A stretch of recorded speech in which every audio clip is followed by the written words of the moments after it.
Obrigado, Aline. Obrigado, Marie. Boa noite, pessoas. Estarei com vocês nesse momento de troca hoje para falar do tema liberdade e igualdade na sociedade. Essa introdução feita pelas meninas é interessante, porque todos nós temos uma importância e a participação na sociedade. Não é por acaso que vocês estão onde estão, contribuindo para esse processo do coletivo. E o processo do autoconhecimento ele é extremamente importante para isso. Eu costumo dizer que o turismo interno... Nós adoramos viajar, né? Planejar viagens. A maioria das pessoas gostam de viajar. Mas o turismo interno é aquele mais importante, que é a imersão em você mesmo. Eu me vejo. Eu sei quem eu sou. É a premissa básica para qualquer processo, seja individual ou seja no coletivo. Mas quem é essa pessoa que fala com vocês? Deixa eu ligar aqui, vamos lá.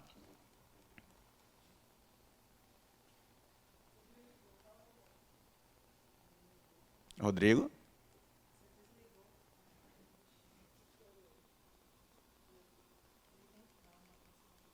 Ó, me ajude.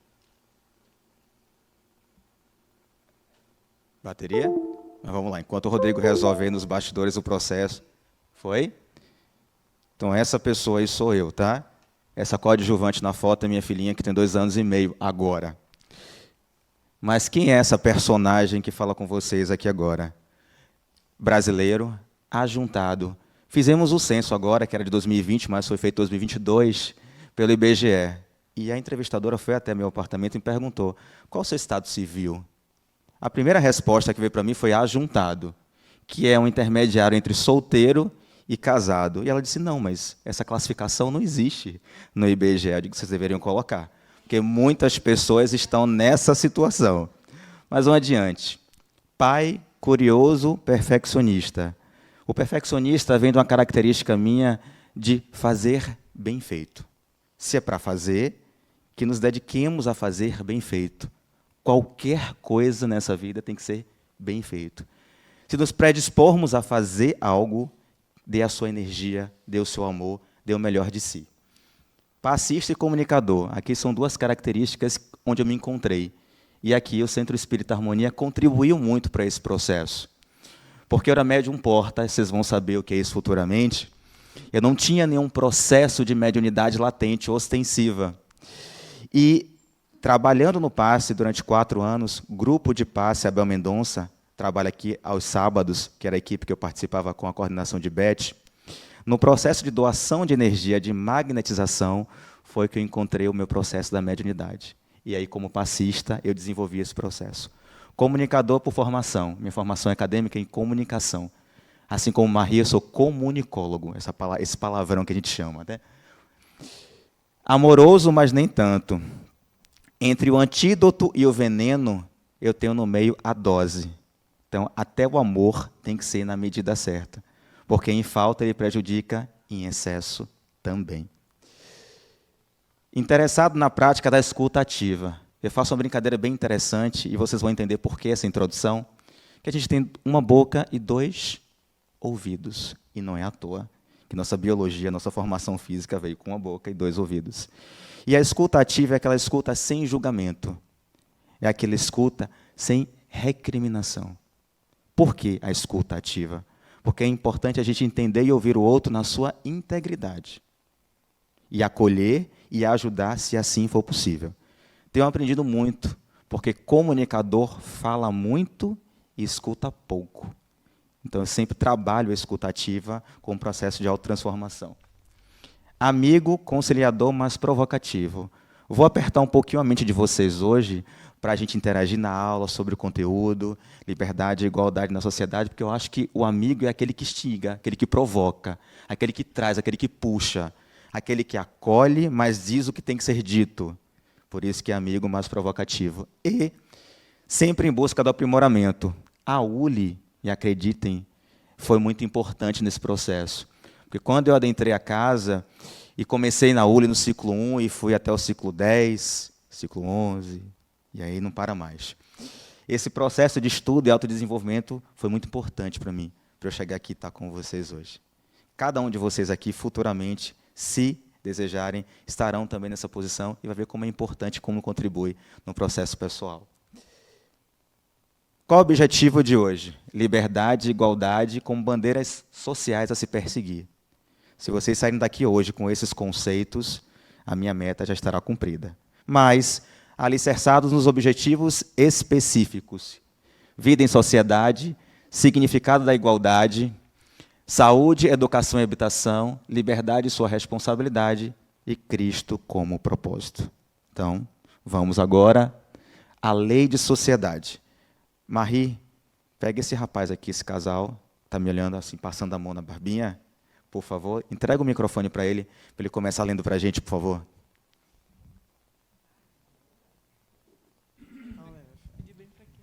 O homem, ao procurar a sociedade, não faz mais do que obedecer a um sentimento pessoal, ou existe um fim providencial mais geral.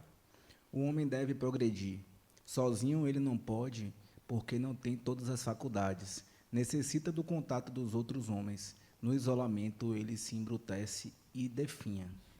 Muito obrigado, meu caro. Por que a gente começa com essa introdução? Porque o homem é um ser social. E todo o processo de construção e evolução do espírito se dá nessa interação. Então, isolamento, eu me embruteço, eu continuo ignorante no processo. Então, a gente precisa entender que todo o processo de interação com o outro, com o coletivo, é o que me faz exercer as minhas habilidades e competências. Ali que eu descubro realmente quem sou. O outro testa a nossa paciência. E isso é constante e diário e serve para o nosso crescimento. Mas outra coisa que é interessante, que a gente tem que entender quando fala de sociedade, que qualquer processo que eu vá desenvolver no intuito de melhorar a sociedade, primeiramente eu tenho que fazer na família. Mas, Alain, por que eu preciso trabalhar a minha família para trabalhar a sociedade? Esse ciclo básico, primário, que é a minha relação familiar, é uma célula que compõe o organismo, que é a sociedade. Então, se eu tenho uma célula doente, eu tenho uma sociedade doente.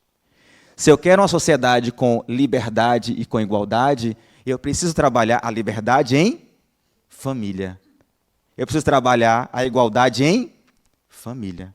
Para que, a partir desse processo, do meu ciclo primário, que é a minha família, eu consiga contribuir para essa sociedade que eu desejo. De paz, de tranquilidade, de igualdade, de liberdade. Então, quando pensarmos em sociedade, pensaremos primeiro no meu seio familiar. Como eu estou me comportando em família? Tem aquelas duas ali que ela falou que era mãe e filha que queria ficar na pilastra. Aí eu queria ouvi-las.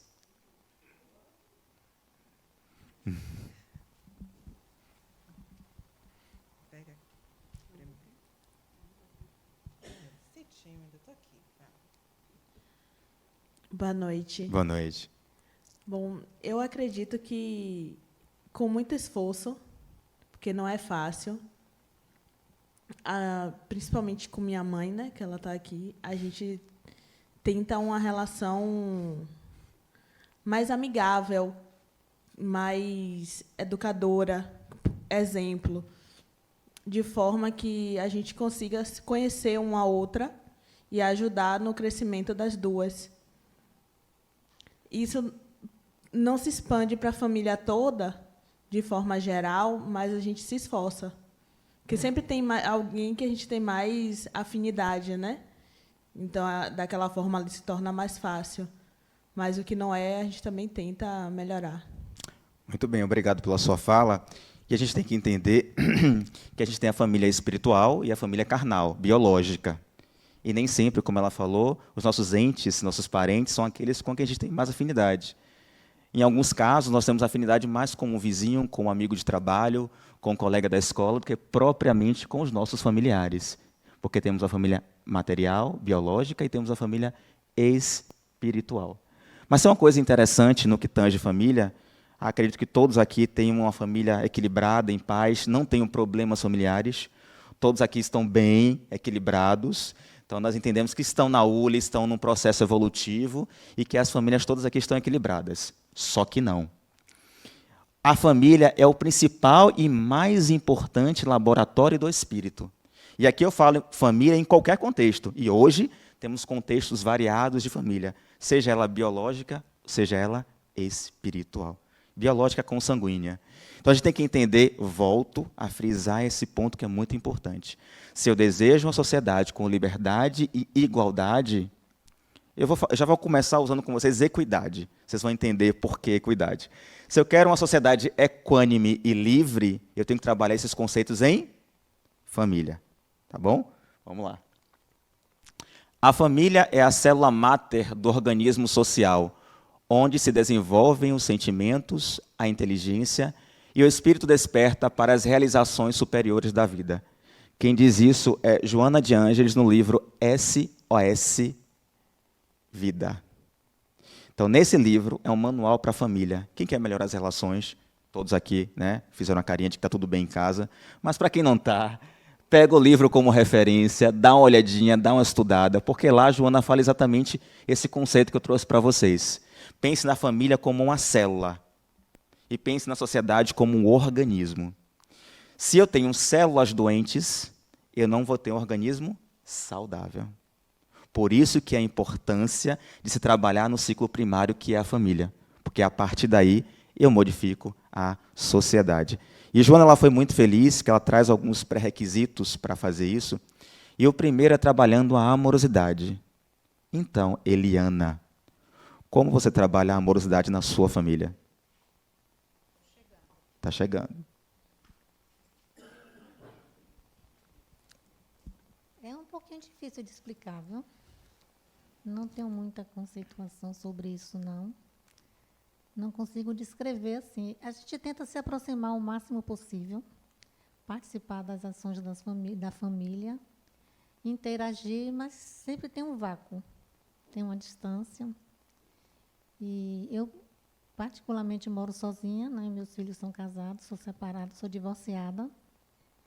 E aí não tenho muita aproximação assim, em relação de estar... A não ser conviver mesmo com a netinha, com a filha. O filho é mais difícil.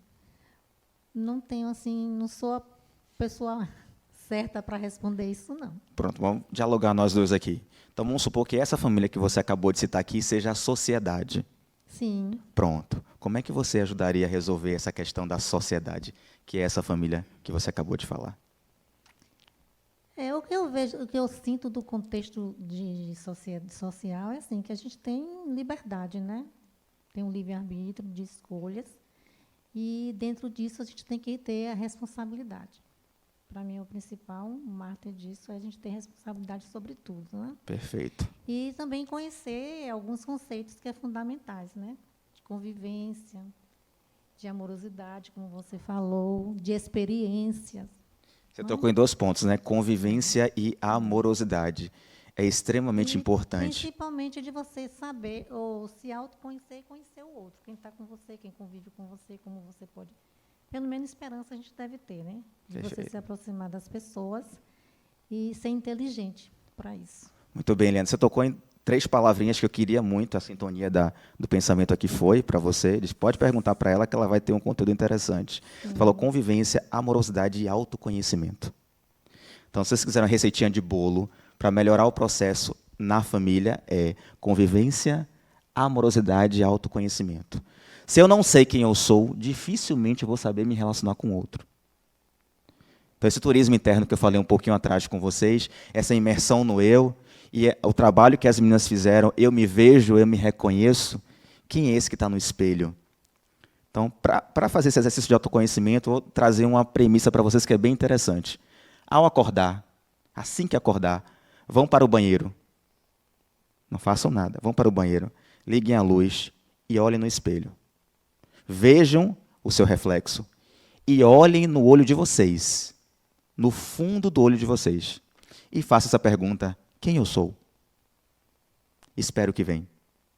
Eu fiz durante algum tempo, não vinha nada no início, o ego travava sempre os conteúdos. Eu perguntava quem eu sou e ficava ali, cri, cri, cri, nada vinha. E eu perguntava no outro dia, cri, cri. Aí quando eu perguntava no outro dia já vinha alguma coisa. Ah, você é assim, você é assado. Eu dizia, não sou assim, assado. Eu começava o conflito interno de criticar aquilo que eu dizia que eu era.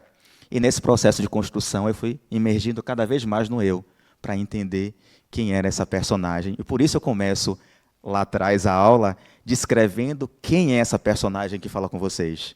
Porque para chegar àquela denominação, eu fiz essas reflexões.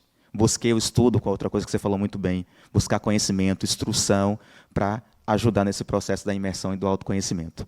Mas vamos adiante. Constelação familiar.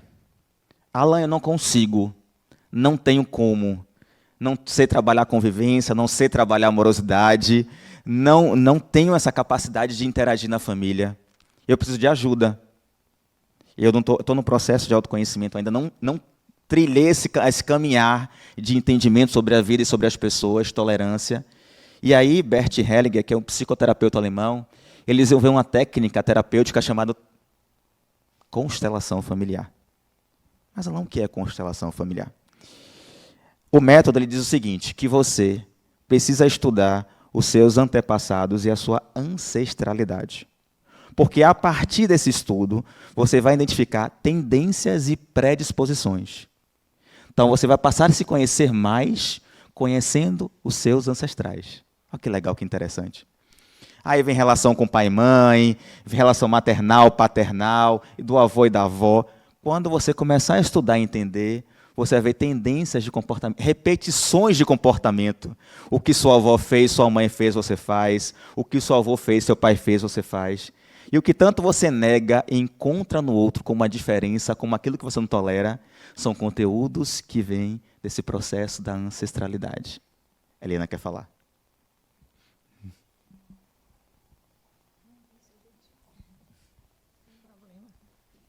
Na realidade, eu quero, assim, entender.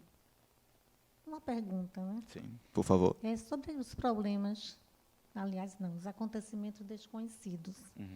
Ele tem a ver muito com o nosso ego, com as nossas máscaras? Sim, eu tenho uma frase bem, eu sou muito pragmático para certas coisas, né? Principalmente no aspecto psicológico. Eu sou 70 razão e 30 emoção. E sou feliz assim. Não quero aumentar o meu percentual de emoção e diminuir o da razão. E eu vou te dizer, se doeu, toma que é teu. Sim, direto. Então, esses conteúdos todos que a gente tem dificuldade em lidar, não é no outro, sempre em nós. Sempre. Você não muda o externo, você muda o interno. E o reflexo dessa mudança reverbera no externo. Mas a mudança é de cunho pessoal e intransferível, igual cartão de crédito e senha de banco. Você não pode transferir para ninguém. Então, esses conteúdos internos, lembra do turismo? Que você está trabalhando, os complexos, os traumas, todas as experiências, inclusive de encarnações e vidas anteriores, de papéis exercidos, somatizam no que a Eliana representa hoje. Porque a Eliana é muito mais do que isso. A Eliana está vivenciando essa personagem. Mas a Eliana é muito mais. A Eliana é o espírito que habita esse corpo, que já viveu várias experiências e tem várias questões para tratar. Agora vai devagar, um passo de cada vez. Posso fazer mais uma? Vamos lá. Para fechar na minha consciência, na realidade, né? Se for possível responder. Vamos lá. Qual o papel da sombra nesse sentido? Total importância.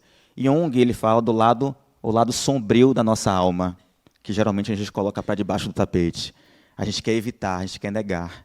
E a grande dificuldade de nós lidarmos com as sombras é porque está sempre nesse processo de negação, de contraponto. Eu não posso ser arrogante, eu não posso ser inseguro, eu não posso ser frio, eu não posso ser isso, eu não posso ser aquilo. Como, na verdade, aquilo é parte constituinte de mim. Eu sou luz e sombra. Eu sou escuridão e claridade. Eu sou o preto e o branco. Eu sou tudo em um só. Então, se eu sou tudo isso, isso faz parte de mim, por que eu vou negar? Eu preciso entender e ressignificar. Entender por que isso interfere na minha vida. Por exemplo, eu sou muito rígida com meus filhos. Pegando um exemplo, uma hipótese, tá? O porquê eu sou rígida com meus filhos? Porque essa sombra emerge e eu preciso me comportar assim perante ao outro, para que ele atenda às minhas demandas. Você tem que trabalhar essa rigidez. Não negar. Porque a rigidez termina sendo uma potencialidade quando você vai executar uma tarefa. Porque você consegue ser focada e determinada. Essa rigidez te dá uma potencialidade de desenvolver melhor um trabalho. Então, eu te dei uma rigidez com uma característica negativa, a rigidez com uma característica positiva. Mas, muitas vezes, a gente despende para o lado negativo das sombras. Violência é positivo, gente? Violência é negativa? E se eu tiver no instinto de sobrevivência e precisar usar a violência para me resguardar e resguardar a minha vida? Ela não é negativa, porque eu precisei utilizar dela para sobreviver. Era o recurso que eu tinha para sobreviver. Então, ela não é negativa.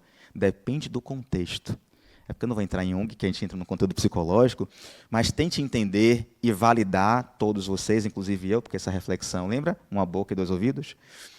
É interessante a gente entender esses gatilhos que nos levam às situações de lidar com as nossas sombras e entender como é que eu posso ressignificar. Então, a história do bombeiro que é muito interessante. Era um filho de um colega meu, ele era muito agitado, ele é muito hiperativo, e hoje em dia todas as crianças que são assim tomam Ritalina, vão para o psicólogo, e, na verdade, são características da personalidade daquele espírito. Nem todas as vezes, mas muitas vezes. E aí ele tinha um senso de urgência muito grande. Ele era daquele que corria e se jogava no mar, sem saber a profundidade. Ele é aquele que subia na estante e se jogava embaixo. Ele sempre tinha uma tendência que as pessoas achavam que era algo diferente, mas que essa criança tem algum distúrbio, ela não é normal.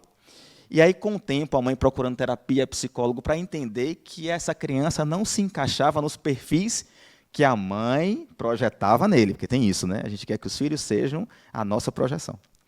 E aí, depois de muito tempo, ela encontrou uma terapeuta infantil que conduziu a energia dessa criança, que hoje é um bombeiro e salva-vidas. Então, observe. Que é você canalizar essa energia, o que era uma sombra, uma deficiência, uma irresponsabilidade de subir, se jogar no mar sem saber a profundidade, coisas que ele fazia, deu um senso de urgência, uma característica que ele hoje é um excelente bombeiro. Fez concurso, passou e exercita e é muito feliz na profissão que ele existiu. Mas porque houve uma condução para trazer essa potencialidade. Então, quando você traz isso, analise bem esses gatilhos que trazem essa experiência com suas sombras, porque muitas vezes pode ser algo que é inato e potencial em você. Tá bom? Respondeu? Mas quem não constelou, por favor, busque informação. Temos aqui na casa alguns consteladores e consteladoras que podem ajudar nesse processo de vocês a entenderem e a lidarem com a família. Estou trabalhando, gente, muito a família, porque ela é a célula máter do organismo social. Vamos lá. Eu vou precisar de mais alguém. Ela está ali um pouco travada. A psicologia fala que ele precisa soltar. Você.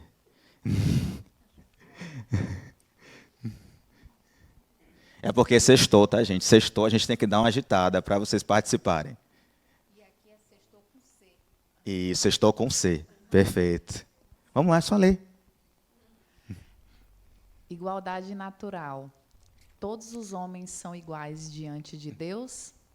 Sim, todos tendem para o mesmo fim e Deus fez as suas leis para todos. Dizeis frequentemente, o sol brilha para todos, e com isso dizei uma verdade maior e mais geral do que pensais. Eu vou te fazer uma pergunta com base na leitura. Como é seu nome? Que o cabelo está cobrindo. Jéssica. Jéssica, eu sou igual a você? Não. Ele está dizendo que eu sou. Vamos refletir. Em espírito, sim, né? Todos nós somos espíritos em evolução, então somos iguais diante de Deus, mas na vida terrena temos personalidades diferentes, temos caminhos diferentes, temos corpos diferentes, né? Feições diferentes. Mas o que eu acho que está falando lá, né, que somos iguais diante de Deus, é em relação a isso, né, em espírito. Olha, e Jéssica não queria falar. Obrigado, Jéssica, foi ótima. Adiantou bastante a minha fala. Porque diante de Deus, com o princípio espiritual, todos nós somos iguais. Nascemos lá atrás com o princípio, passamos pela fase o quê? Mineral, fase vegetal, fase animal, fase hominal, Australopithecus, Homo sapiens sapiens, reencarnamos, e hoje, Jéssica está aqui. Só que Jéssica, ela é uma individualidade. Ela tem características biológicas, psicológicas, que diferem Jéssica de Alain. Temos algo em comum? Sim. A essência espiritual. Todos nós somos espíritos. E fomos criados simples e ignorantes. Mas traçamos o caminho da individualidade. Então, somos iguais perante a Deus, mas somos indivíduos com nossa singularidade. E muito bem respondido, Jéssica. Eu vou utilizar você mais algumas vezes, tá? Então, isso é para falar da igualdade natural. Por isso que ele tem um tema, igualdade natural. Observem essa imagem e reflitam sobre ela. Lembra que lá atrás eu falei que a gente ia falar, eu falei, não vou parar de falar igualdade, falar equidade. Liberdade e igualdade, e a gente tem a equidade. E aí eu vou perguntar para João, hein, Marie? O que é que João entende e percebe dessa imagem? Vamos lá, João, contribua com a gente, por favor. No caso, o que vai distinguir a equidade da igualdade, na minha visão e pela imagem, é que a equidade vai respeitar as diferenças entre eles, de modo que todos tenham a mesma oportunidade de pedalar, mas dentro de cada individualidade de corpo e de necessidade física.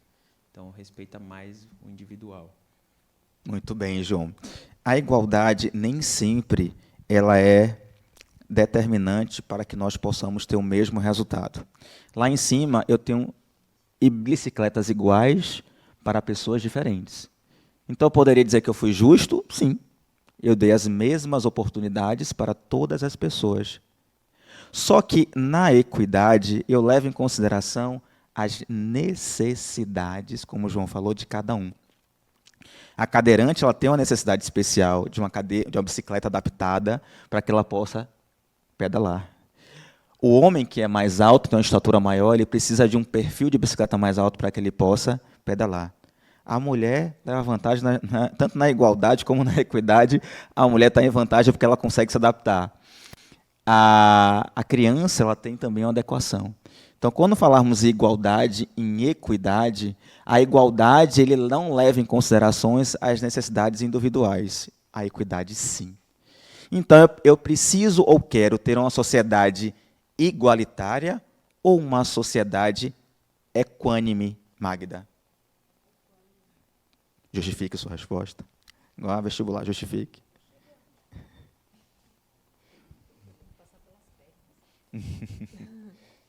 Boa noite, pessoal. Porque na equidade todos terão suas necessidades satisfeitas, se sentirão recompensados, valorizados, né? E vão se motivar para conseguir mais coisas, crescer, buscar ajudar outros. Gosto da sua fala, Magda, mas aí é um pensamento, me permita dizer, utópico. Porque o conceito está aí, a teoria está, nós sabemos diferenciar igualdade de equidade. Mas entre o nosso pensamento, o nosso discurso e a nossa ação, tem uma incoerência. Porque sabemos o conceito de equidade. João respondeu muito bem, você respondeu muito bem. Mas por que a sociedade, então, ainda continua igualitária e não equânime? Acho que é falta de vontade política, né? Egoísmo ainda da humanidade. Pronto, você tocou. Muito egoísta. Pronto, você tocou em pontos interessantes. O orgulho e o egoísmo são duas chagas que fazem com que qualquer processo dentro da sociedade tenha uma dificuldade no seu desenvolvimento. Eu não vou falar que é ruim, porque o orgulho e o egoísmo, a depender do contexto, ele pode ser favorável ao desenvolvimento do espírito. Mas nós entendemos que o contraponto do orgulho e o egoísmo é a caridade e a humildade. Então, para eu ter uma sociedade de equidade, eu não tenho que ter só teoria e conceito. Eu tenho que ter prática. Porque entre o pensamento, o discurso e a ação ainda tem uma incoerência. E eu preciso trabalhar muito bem essa incoerência para que eu tenha as necessidades atendidas e essa sociedade possa ser uma sociedade sadia. Mas eu tenho que trabalhar, gente, equidade e igualdade, primeiramente onde? Se vocês aprenderam?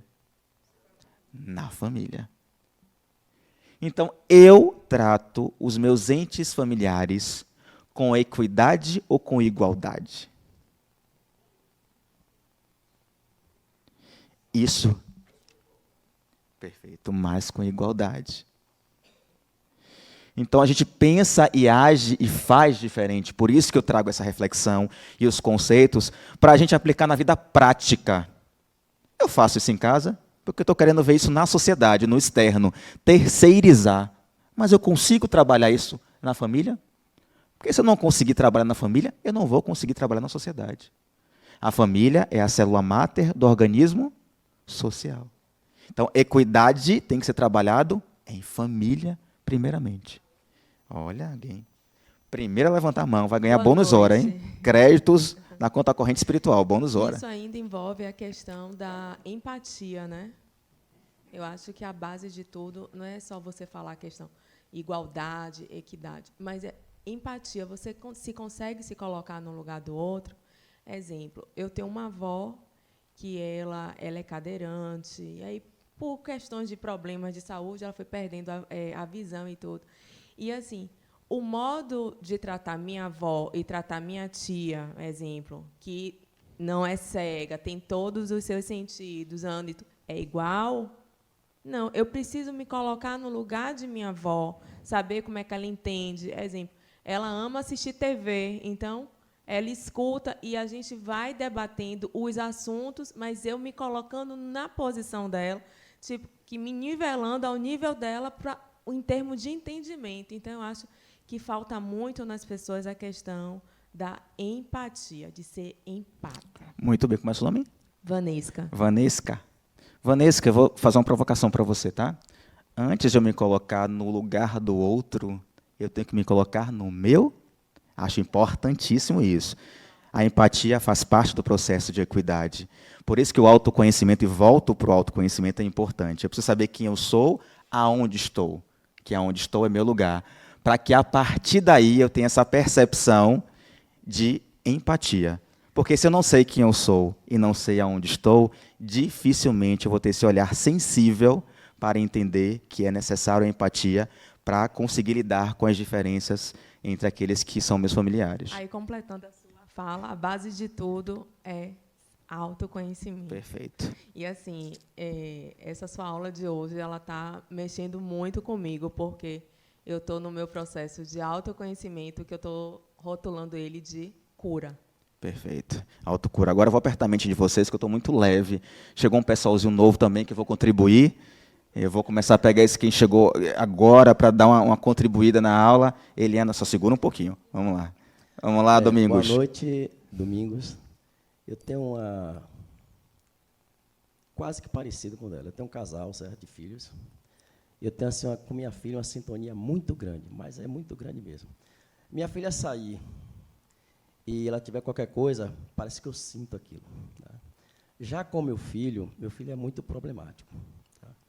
É só problemas. Né? E eu, em determinados momentos, já fui ríspido com ele.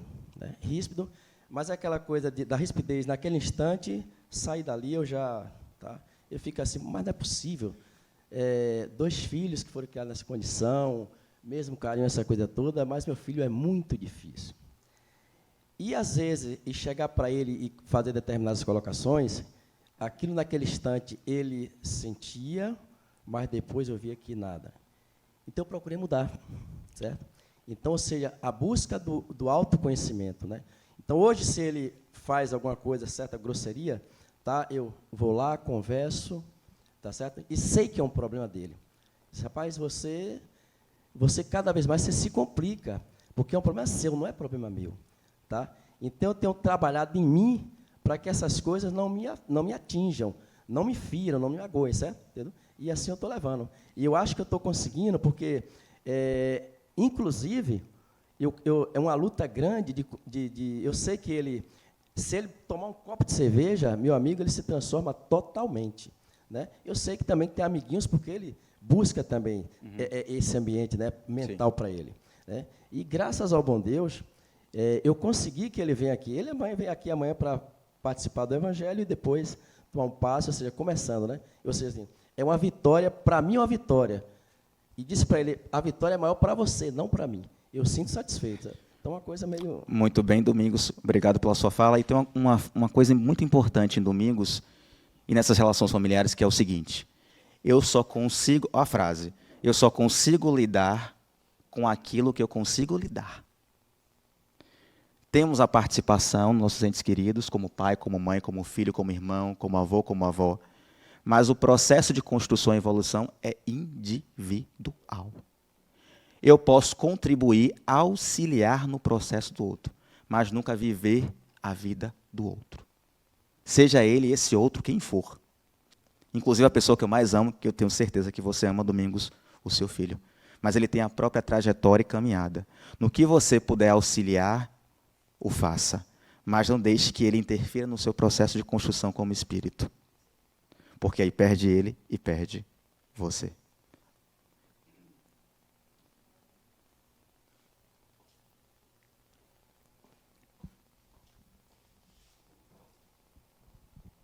Essa parte que o Domingos falou é interessante. Quando minha mãe teve câncer, né, eu sou da área de saúde, eu levei 2 anos ela na medicina integrativa antes, porque ela fumava, usava alimentos inflamatórios, e ela simplesmente se rasgou e disse que não ia.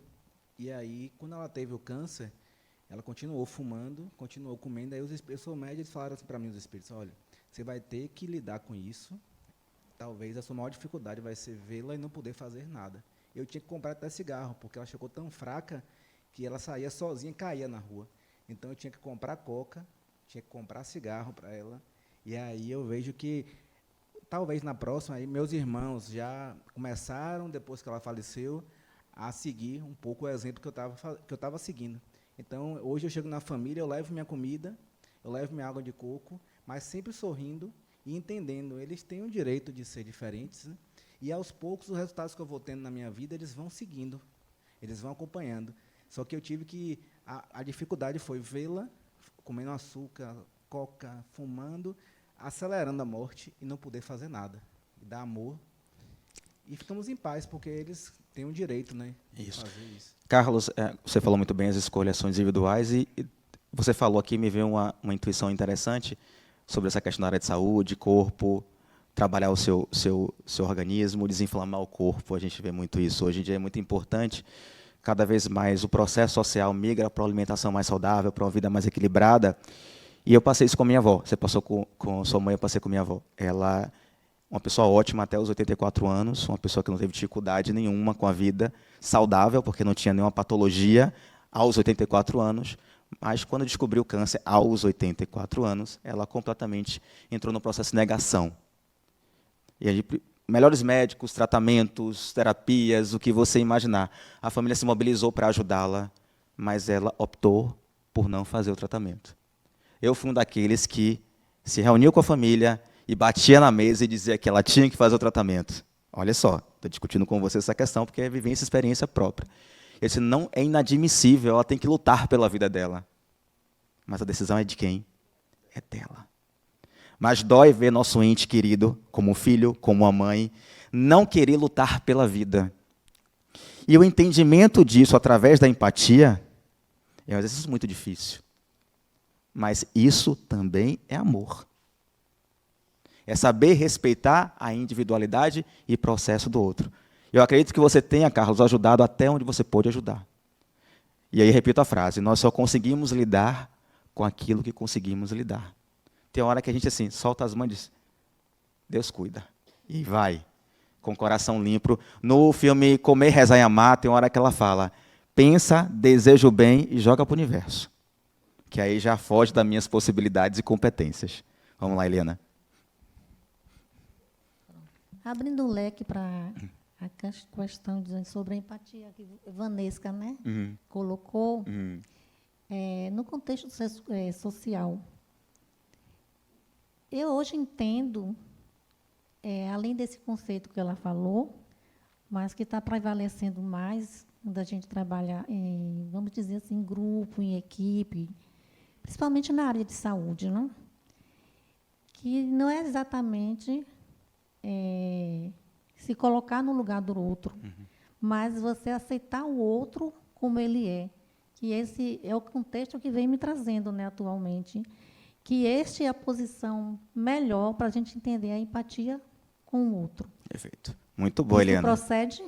Procede. E eu vou resumir a sua fala em 2 coisas que a gente tem que ter para o convívio coletivo social. Respeito e tolerância. Se eu tiver respeito e tolerância, qualquer situação advinda do contexto coletivo, eu vou conseguir lidar.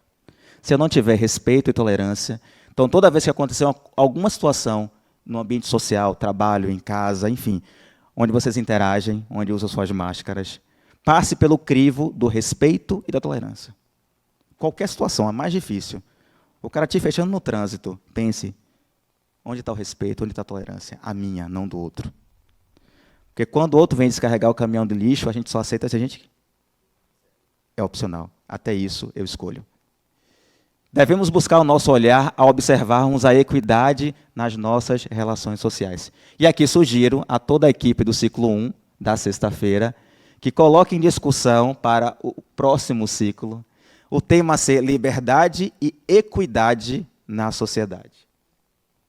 Fica aqui o registro, gravado inclusive, para a gente rediscutir esse conceito, porque eu acho que é mais casado com o que a gente defende e com o momento atual, que é a atualização de linguagem, tá? Trazer a linguagem do século XIX para o século XXI. Salve a diversidade humana. Diferença não é defeito. Eu conheci Carlos, que não é esse Carlos que falou para a gente aqui o depoimento da família, que depois de mais ou menos 15 anos morando no exterior, ele voltou. E perdemos o contato durante esses 15 anos de vida. E por uma amiga intermédia em comum, essa amizade foi restabelecida. E aí, nesse momento que ele estava retornando para o Brasil, essa amiga disse, vamos buscá-lo no aeroporto. E eu fui para o aeroporto, com a cartazinho, fazendo uma brincadeira. Carlos tinha 15 anos que eu não via. Só que não veio Carlos, veio Cíntia. E aí eu tive que lidar com meus preconceitos, com a minha ignorância, porque, para mim, tinha uma dissonância cognitiva. Naquele momento que eu enxerguei Cíntia, que era Carlos, Alain teve um surto. Não é possível. Eu corria, eu brincava, jogava bola, sabe? A gente corria, a gente namorava as meninas. Como isso aconteceu? Porque até aquele momento, aquela situação, aquele contexto era novo para mim. E eu não tinha base argumentativa e reflexional para entender o contexto e ter a empatia de me colocar no lugar do outro, respeitando a sua individualidade, tolerando as suas questões pessoais. Não tinha. E aí eu fui buscar com Cíntia, que era Carlos, entender, não entender, mas compreender, melhor palavra, compreender esse processo que ele passou. Porque, independente de como o espírito se manifesta, toda e qualquer vivência é importante para a sua evolução. Isso é apenas uma capa. Eu estou Alain, já estive Carmen, Cíntia, Carlos, Jéssica, Magda. Eu já exerci diversos papéis ao longo dos meus processos de construção de vida, que a vida é perene. Então a gente tem que entender, e quando eu me deparei com Cíntia, que era Carlos, eu entendi que ali eu não amava Cíntia nem Carlos. Eu amava aquele espírito que se manifestava. Eu amava aquele ser, que é muito mais importante do que Carlos ou Cíntia. Então, não consigo ler seu nome, mas vou me aproximar aqui para ler seu nome. Tiago. Tiago, como você entende hoje e consegue lidar com a sociedade tão heterogênea como é que nós temos hoje? Porque hoje o negócio está, a paleta de cores está bem ampla. Fico até sem palavras. Não, olha, frase de caminhão. Fico até sem palavras. Bom, você pode elaborar melhor para eu entender? Vamos lá. Olá. Salve a diversidade humana. Diferença não é defeito. Como o Tiago, hoje, como ser atuante na sociedade, enxerga essas diferenças? Eu acho que vem de uma consequência até da não repressão, né? Que antigamente era tudo numa caixinha, a sociedade ditava muitas coisas. Eu acho que hoje é um movimento mais natural. Em alguns momentos de autoafirmação, em alguns momentos de fato de descoberta, mas é uma consequência de tudo que a gente já vem vendo, né? Das evoluções aí, que são pro bem, né? Muito bem, Tiago respondeu meio tímido, mas respondeu. Gostei, Tiago. Obrigado pela sua participação. Eu falei de Carlos e Cíntia, Tiago deu a opinião dele sobre o assunto. Quando a diferença está na família do vizinho, quando a diferença está no colega de trabalho, quando a diferença está num ambiente que não seja o meu seio principal, a minha cerne, meu ciclo primário, é mais fácil de você entender. Mas quando é meu irmão, meu filho, minha esposa, como é que eu consigo lidar com isso? Porque trabalhar em sociedade é trabalhar primeiro em família. Então, trago esse contexto, trabalhe a empatia e pense se eu tivesse um filho Carlos que virou uma filha Cíntia, como eu ia perceber isso? Eu ia trabalhar a liberdade, eu ia trabalhar a equidade nesse contexto familiar? Porque aí eu estou transformando a sociedade. Quando o meu olhar sensível se modifica a partir das experiências que eu vivencio em família. Porque o outro é fácil. Pô, eu tolero, eu aceito. É porque é o filho do vizinho. Mas meu filho e minha filha? Como educar uma criança, por exemplo, hoje, eu tenho uma criança de 2 anos e meio, como eu mostrei para vocês lá no início, e eu busco, através de métodos como o antroposófico, que é um método que leva em consideração o físico, o anímico e o espiritual. Quem bebe dessas duas fontes é Waldorf e Montessoriano. Alguns de vocês devem ter ouvido falar. Porque eu não quero que minha filha seja uma mera competidora de posições no vestibular. Eu não quero minha filha trabalhando para ter uma boa profissão. Eu quero que ela trabalhe para ser um ser humano, que ela tenha humanidade. Os conceitos acadêmicos são importantes, uma boa profissão é importante, mas não é o prioritário na minha visão. Eu quero que ela entenda desde o início que ela era um ser humano. E para Waldorf, tanto para Montessoriano, a alfabetização começa a partir dos 7 anos. Vocês colocariam seus filhos numa escola para que eles só fossem alfabetizados aos 7 anos de idade? Talvez não. Talvez sim. Mas mostra como o nosso conceito de sociedade ele segue um padrão idealizado daquilo que queremos ser e não quem somos. Eu tive muita dificuldade, pesquisei muitas escolas. Em Salvador só tem uma, Montessoriano, que é na Boca do Rio. Uma única. Waldorf, algumas delas adotam, principalmente para crianças do G1 até o G7.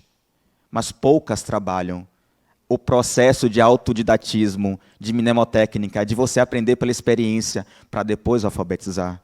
É muito difícil lidar com isso. Mas esse processo de instrução, porque instrução você aprende na escola, na academia. Educação você aprende em casa. A gente pensa que educação aprende na escola.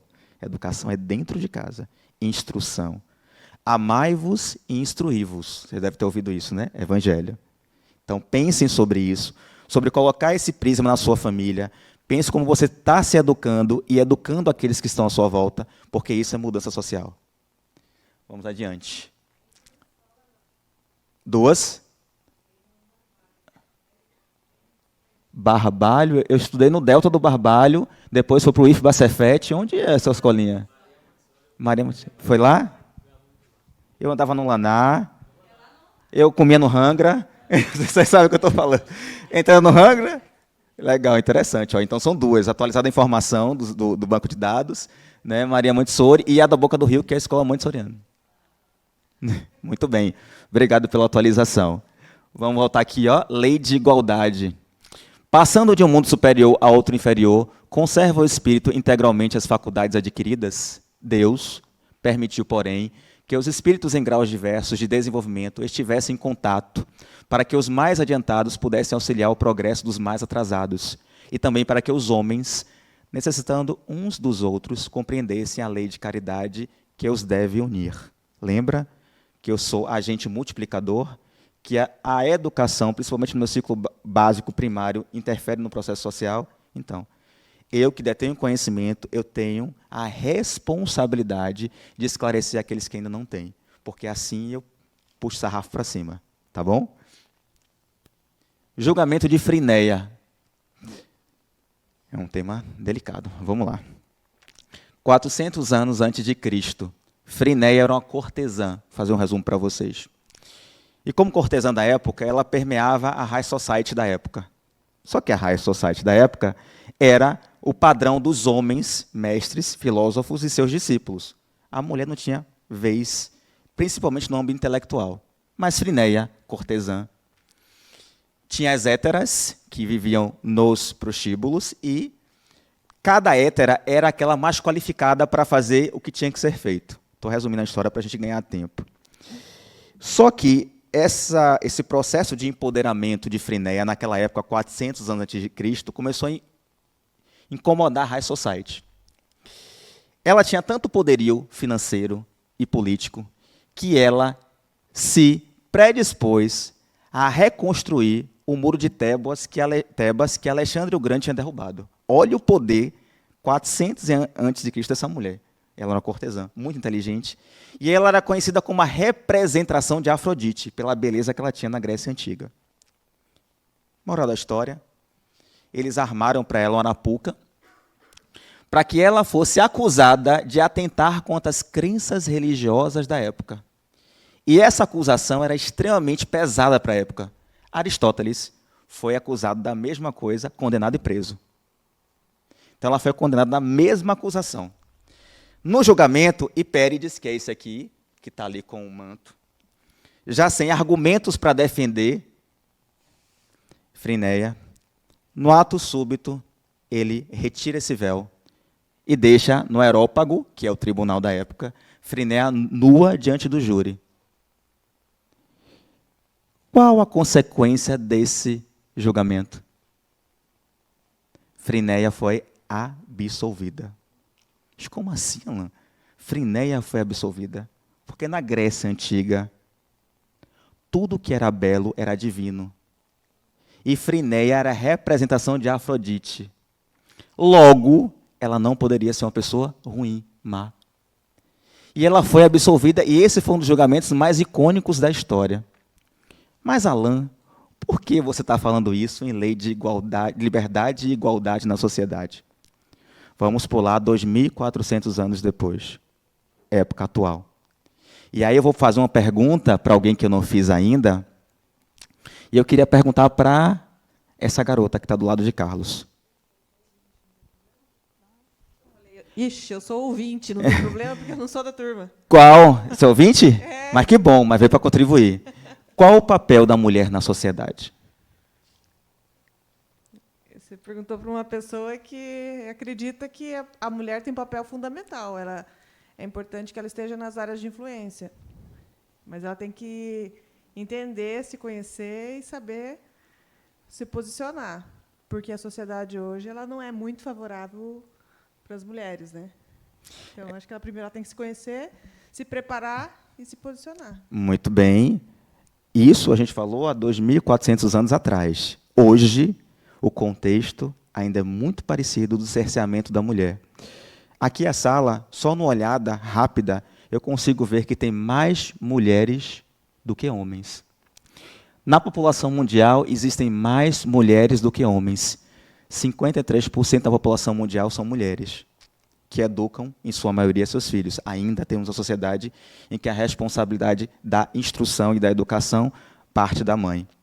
Mas por que uma sociedade tão patriarcal, machista e sexista, sendo que a maioria da população são mulheres e ela que educam os homens? Para a gente pensar.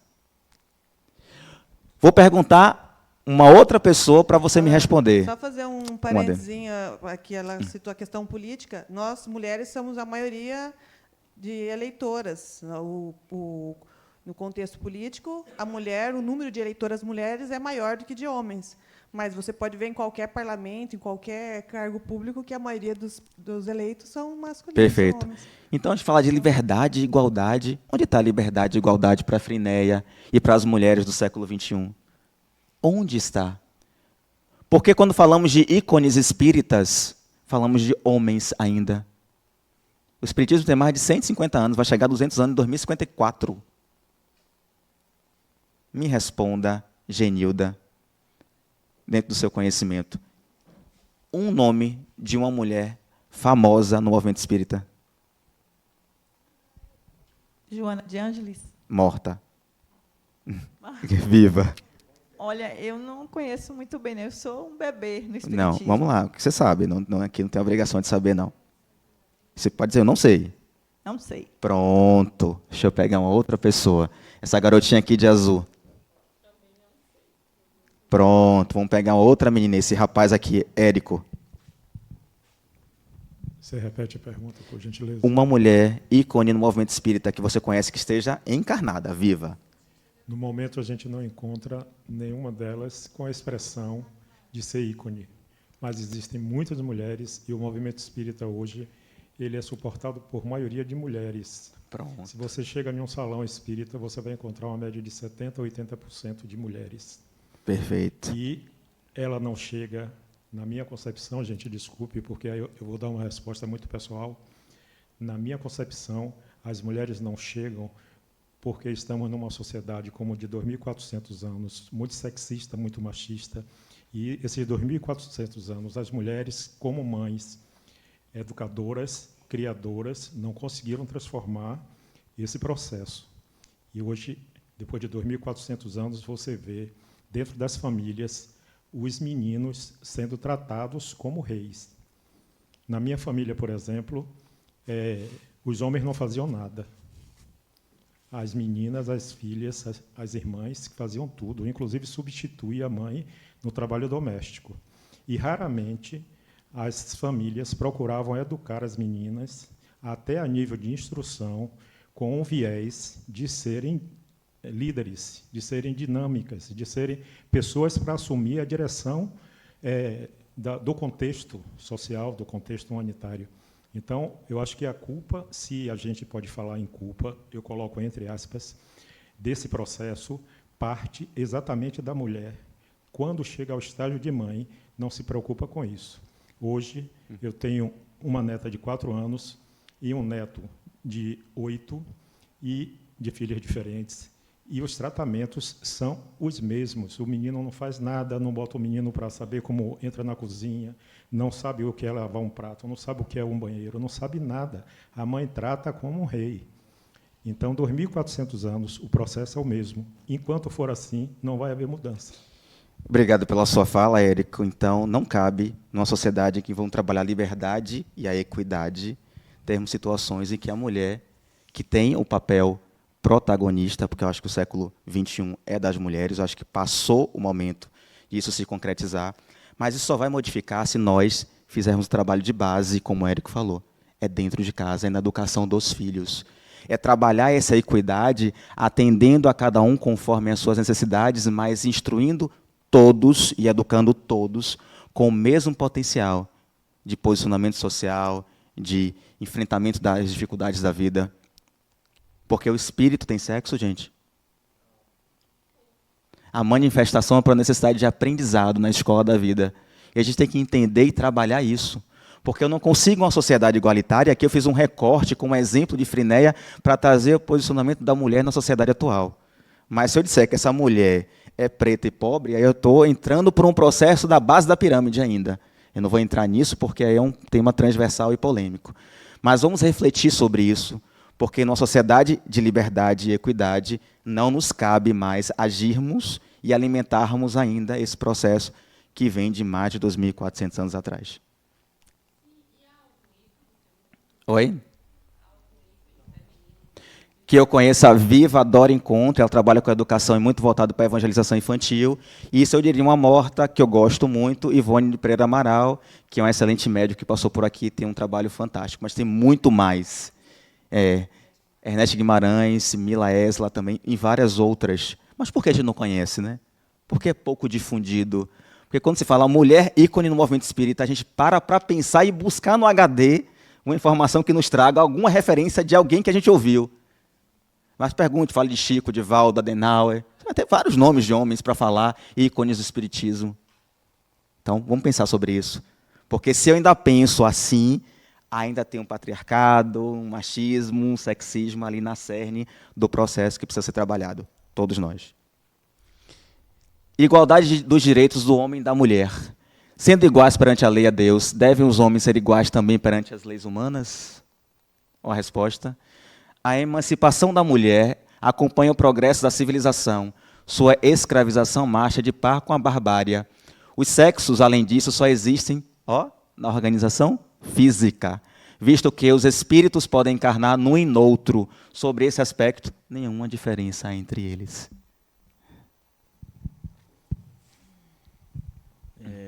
Eu tenho um raciocínio sobre isso. Eu queria saber a sua opinião, né? Vamos lá. A gente está vendo hoje uma crescente maior, tanto a nível de entendimento quanto também de aproximação com a transgeneridade, né? Sim. Então, você ouve falar muito, está aumentando o número de pessoas transgênero e tal, que esse fenômeno pode ser justificado por... E aí, quando eu estudo o espiritismo e eu entendo que há o espírito e não, essa concepção de sexo independe, eu posso ter, sei lá, 10 encarnações em que fui mulher e essa é a minha primeira como homem, a suposição.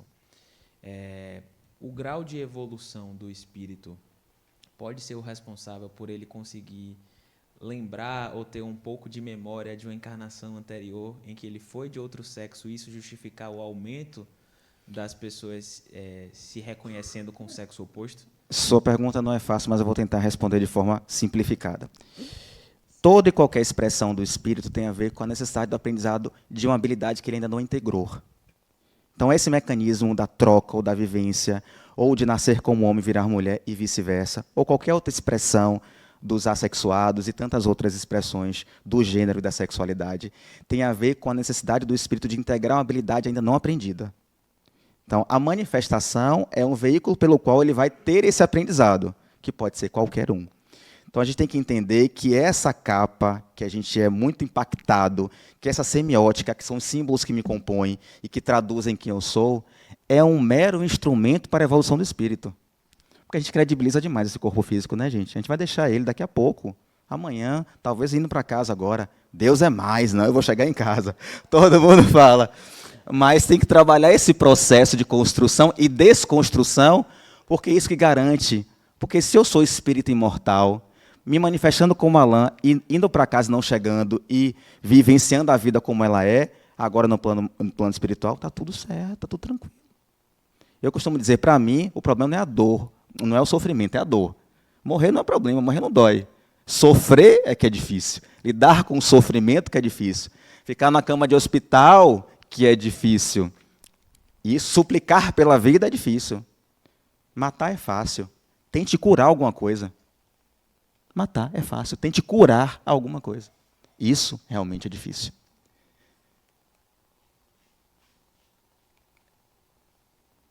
Lei de natureza da desigualdade das condições sociais. Eu vou resumir esse slide para uma premissa muito importante. A Fundação La Harmonia tem diversas atividades de estímulo à comunidade carente e circunvizinhas. Porque nós entendemos que a gente modifica a sociedade dando oportunidade. A gente dá o quê? A vara para que a pessoa faça o quê? Vá pescar. Porque estimulando o desenvolvimento social, através desse estímulo, dessa oportunidade, é o caminho que nós entendemos para casa o mais promissor. Eu tenho que fazer ele entender qual o seu contexto, as suas dificuldades, dar a oportunidade para que ele transforme essa realidade numa realidade melhor. Aqui você tem um prédio famosíssimo, High Society, top, a Mansão dos Cardeais lá em cima, do lado de uma favela. A topografia, a geografia, nossa, é muito assim. Você tem um bairro muito bem estruturado, e do lado do bairro bem estruturado, você tem uma favela que tem ali uma condição de sobrevivência e de vida muito difícil. Mas é lei de sociedade. Eu não vou me compadecer com outro que vive numa subcondição como a minha. Ou estou confortável dentro do meu apartamento, com meu ar-condicionado, com minha internet, vivendo bem e trabalhando para isso. Tem algum problema? Não, jamais. E nunca será. Dinheiro é e sempre foi divino. A questão é, a quem mais é dado será? A prova da riqueza é difícil por isso. Você tem dinheiro, você tem acesso, você tem poder. E o que fizeste com isso? Parábola dos talentos também, para a gente refletir. Então, o problema nunca foi ter dinheiro, nunca foi ascensão social, nunca foi ter riquezas. É bom. E trabalhem e façam para que tenham.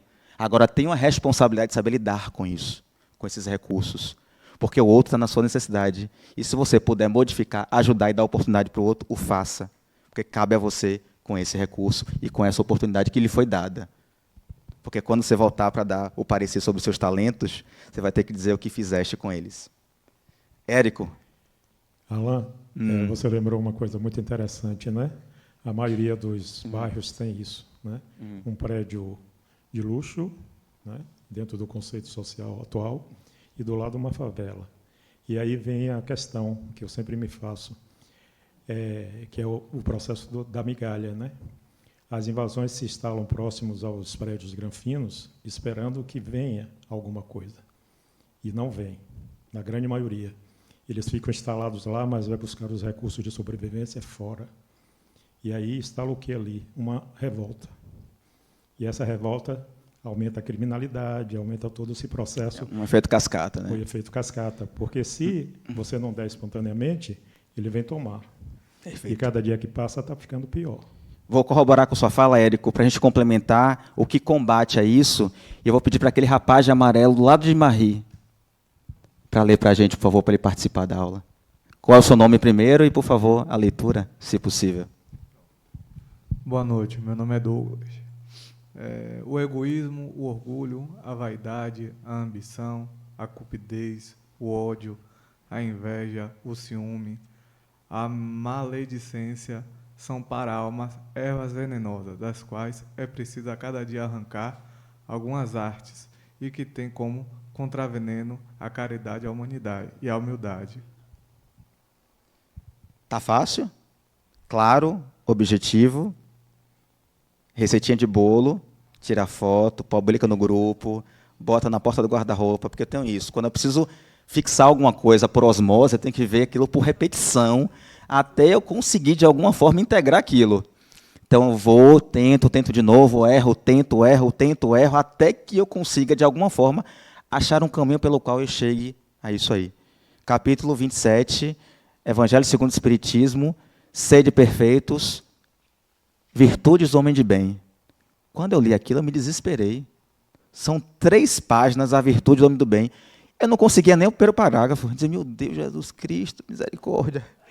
Não dá não, nessa encarnação, mais umas 1000 reencarnações para poder eu conseguir atingir uma primeira linha. Mas aí, assistindo umas palestras de Divaldo, foi bem interessante, que eu estava num dia assim, bad, mal, estressado. Tudo aconteceu nesse dia. Aquele dia que você acordou virado, né? Tudo acontece. A energia em desequilíbrio, e aí você atrai a sintonia e tudo acontece. Eu disse, olha, eu preciso me reequilibrar. E reequilibrar como? Buscando um lugar que me propicie essa energia mais tranquila. Fui para lá, ouvi esse processo. E nessa construção ele falou uma coisa que marcou a minha vida e que eu consegui lidar melhor com o Evangelho segundo o Espiritismo, sede perfeitos, virtude do homem de bem. Ele diz o seguinte, conhece-se um verdadeiro espírita pelo esforço que ele faz hoje de ser melhor que ontem e amanhã melhor que hoje. Aí falei, caminhando assim eu chego lá, que ainda não dá. Mas isso acalentou meu coração, trouxe uma palavra de estímulo para eu continuar nesse esforço constante, contínuo e diário de me melhorar. Emmanuel também fala, evolua nem que seja 1 milímetro nessa encarnação, mas evolua, sempre avante. Então busquem melhorar uma virtude, melhorar uma característica, melhorar no entendimento da relação com meu filho, melhorar a aceitação com minha mãe no processo que ela passou, melhorar o entendimento e a relação com minha tia, né, que estava com problema lá. Enfim, é isso, evoluir é isso, é construção diária incessante. E aí tem uma frase que eu gosto muito, é meio catequese essa frase, né, que é o seguinte, orai e vigiai e orai. Mas faz muito sentido, gente.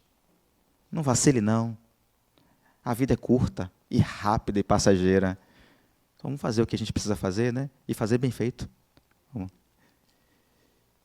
Ó, Érico, segure só um pouquinho para eu fechar aqui esse processo, eu já te passo a fala, tá?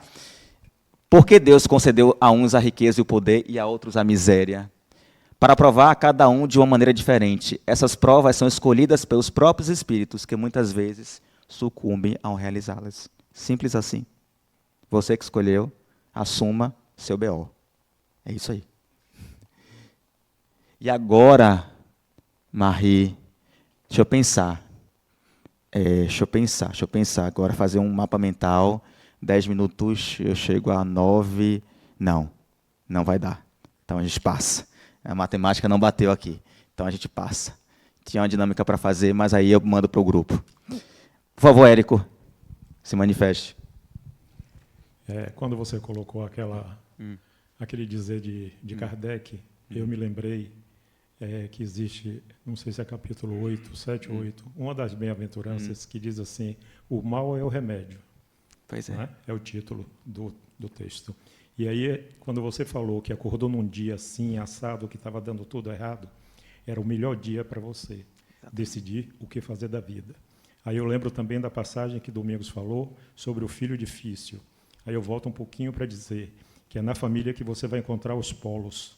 Um filho que você acha fácil, delicado, como ele citou o caso da filha, e um filho difícil.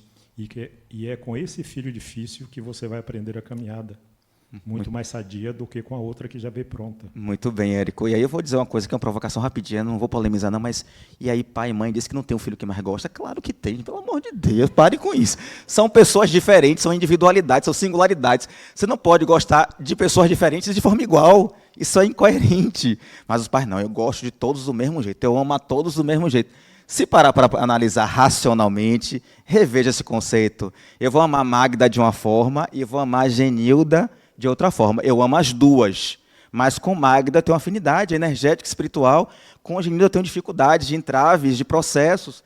Amo as duas, mas de formas diferentes, porque são pessoas diferentes, são individualidades. Então, quando o pai e a mãe dizem, eu amo todo mundo do mesmo jeito, é na mesma intensidade. Eu digo, tá, vou comer esse H mesmo, esse baratino. Liberdade é a faculdade que permite o indivíduo decidir ou agir conforme sua própria vontade, respeitando esse mesmo direito em cada um de seus semelhantes. Isso aí é fácil também de entender. Ado, cada um no seu quadrado. Simples assim. Não precisa complexar o processo. Todos nós, se tivermos tolerância e respeito, entendemos que cada um somos singularidades e individualidades, e cada um pode se manifestar da forma como se apraz, pronto. Deixa o outro viver como ele quer viver. Cabe a mim cuidar da minha vida. É simples assim. Ah, mas a atitude do outro interfere. Veja como a ação do outro não interfere na sua vida. Ah, mas o outro é violento. Mas o outro é isso, o outro é aquilo. Lembre, não terceirize, não. Faça o que tiver que fazer para se livrar daquela situação e você consegue. Busque os recursos. Hoje temos uma sociedade bastante acessível em termos de soluções para os problemas da vida. À medida que os espíritos evoluem, a consciência do bem e do mal está mais bem definidas nele. Lembra das sombras, Eliana? Somos aí, ó, tá vendo? Somos o yin e o yang. Somos a luz e a escuridão. Somos os polos, como alguém falou aqui. Somos isso, somos essa integridade. Então vamos buscar entender as minhas partes para sermos um todo. Porque esse autoconhecimento, esse processo de burilamento e da ação com o meio em que eu vivo, principalmente a família, que é meu ciclo primário, é que vai transformar uma sociedade mais equânime e mais livre. Tá? Então vejam esse símbolo, tá vendo? Do yin e do yang lá direitinho, para vocês entenderem. E Kardec fala isso no Livro dos Espíritos, questão 837. Quem não lê o Pentateuco não vai para o céu. Livro dos Espíritos, Evangelho segundo o Espiritismo, Livro dos Médiuns, a Gênese, Céu e Inferno. Completo com mais 2. Bibliografia complementar. O que é o Espiritismo e obras póstumas. Por que eu falo isso, gente? Não é para catequizar, não, porque aqui não é intuito, é despertar de consciências. É porque essa literatura vão responder muitas perguntas e questões que são latentes em vocês. E vão te dar umas bases argumentativas para você entender muita coisa da vida e do Espiritismo. E aqui tem um plus, né? O Centro Espírita Harmonia tem um algo a mais, que é vincular os conhecimentos do Espiritismo à psicologia. Aí fica tudo maravilhoso. Porque o mal do século XXI chama-se, o mal não, né? O bem, ressignificando, saúde mental. Luxo é ter saúde mental. Então, cuide da cabecinha de vocês. Porque o mundo em que a gente vive, com o nível de acesso de informação, o mundo do chat GPT, o mundo da inteligência artificial, o mundo que cresce e evolui na parte material de forma exponencial, mas na moral, nem tanto. Então, cuide da cabecinha de vocês, que é o instrumento que vocês têm para conseguir conviver com respeito e tolerância nessa sociedade atual. Ó, da volta do espírito à vida corporal. O espírito goza sempre de livre-arbítrio, em virtude dessa liberdade, é que escolhe, quando desencarnado, as provas da vida corporal e que, quando encarnado, decide fazer ou não esta coisa e procede à escolha entre o bem e o mal. O livre-arbítrio é algo interessante, né? O livre-arbítrio é cerceado, você sabe, né? Eu não posso fazer o que eu quero. Não posso fazer o que eu quero. Porque eu vivo em só se é. e preciso respeitar os costumes e as leis dessa sociedade. Então, o meu livre-arbítrio é cerceado. Não posso fazer o que eu quero. Porque para conviver em sociedade, eu tenho que responder a certos protocolos, princípios e leis, que se eu infringir, eu vou ter uma penalidade diante disso. Então, esse livre-arbítrio que nós temos é, pensamento. Porque na ação eu estou sujeito a uma cultura, a um contexto, a um país. Tem países que as leis são bem complicadas, principalmente com relação à mulher que a gente colocou aqui. Mas é a condição daquele país, dos espíritos que habitam aquela região, das experiências necessárias para aqueles que vivem naquele contexto. Então, reflitam. Porque a gente fala muito em livre-arbítrio, como libertinagem, como eu posso fazer o que eu quero, a hora que quero, como eu quero, porque eu tenho uma decisão e eu posso. Veja bem, cara pálida. Não é bem assim, não. Oi. Já. Isso. Equidade do livre-arbítrio. Exatamente, meu amigo. Porque a gente continua no mesmo processo. Eu acho que é idêntico. O seu conceito sobre o livre-arbítrio material, eu acho que também pode ser utilizado no plano espiritual. Perfeito. Porque você pode fazer tudo, mas você vai responder por as consequências. Por isso que eu sou um menino bonzinho, recatado do lar, porque eu quero passar na prova, né? Da vida. Só que não. Eu gosto de transgredir também. Esse aí é Jesus, é o protótipo do homem livre. A gente fala de liberdade. Por que Jesus é o protótipo do homem livre? Agora eu vou para o final da fila, Marie. É você, do cabelinho mesmo. Isso. Do cabelinho ali. Isso, você.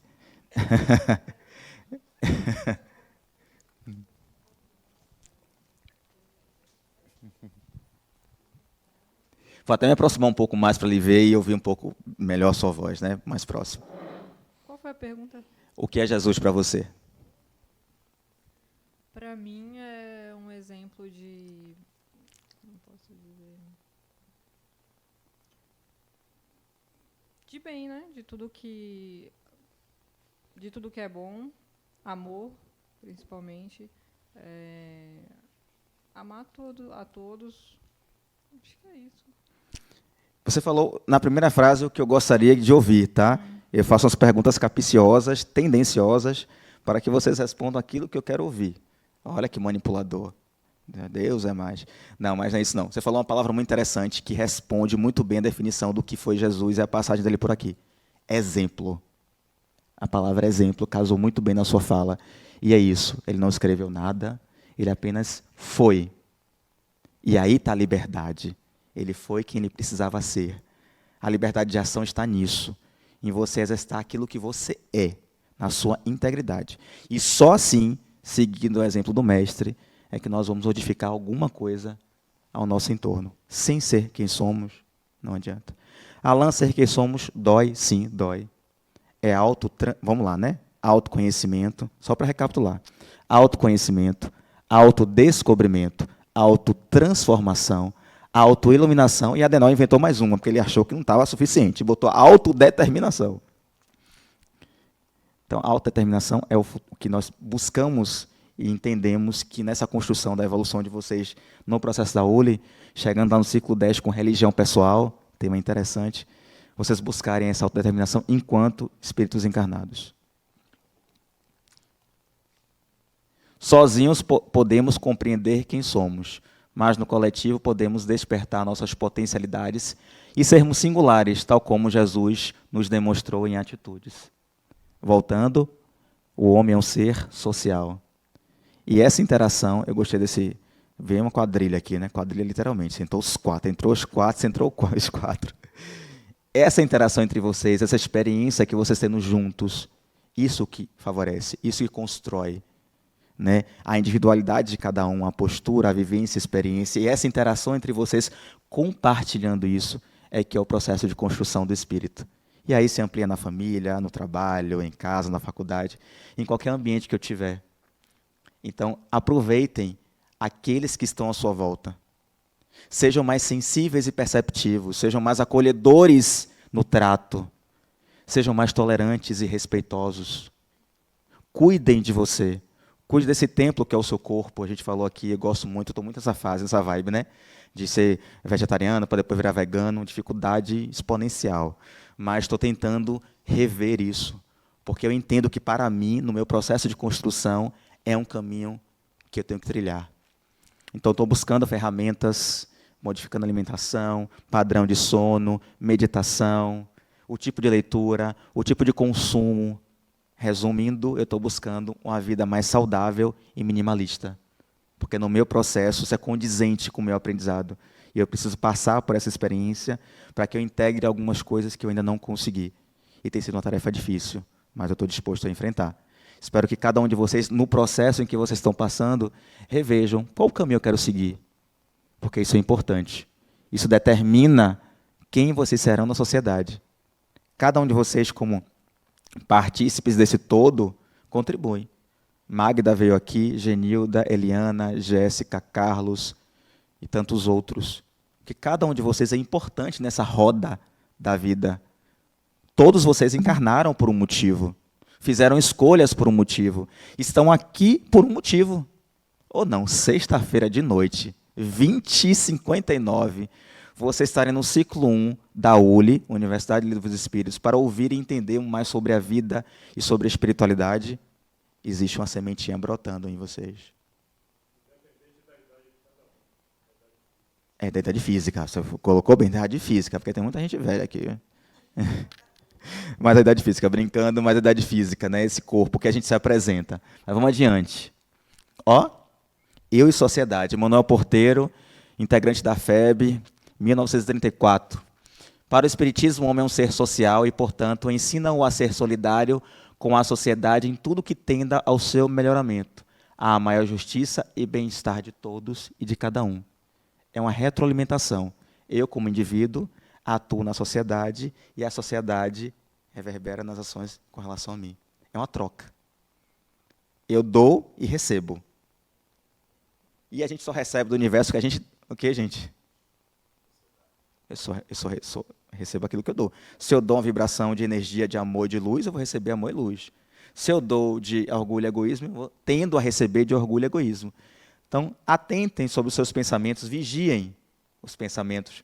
Porque muitas pessoas não vigiam os pensamentos, agem de forma pacífica, com manseitude, mas a cabeça está ali, esganando, matando, criticando, julgando. Então, treinem esse processo. E eu costumo dizer que é outra tarefa bem difícil. Pensamento, discurso e ação. Se a gente busca cada vez mais equilibrar e ter coerência nesse processo, a gente está no caminho. Porque se eu pensar, falar e agir em uníssono, na mesma vibração, na mesma intensidade, eu estou no caminho de crescimento e evolução. Tá? Pense sobre isso. E aí, olha que coisa interessante. Adaptação evolutiva, o voo do espírito, Adenauer Novaes. E aí, meu amigo, chegou sua hora.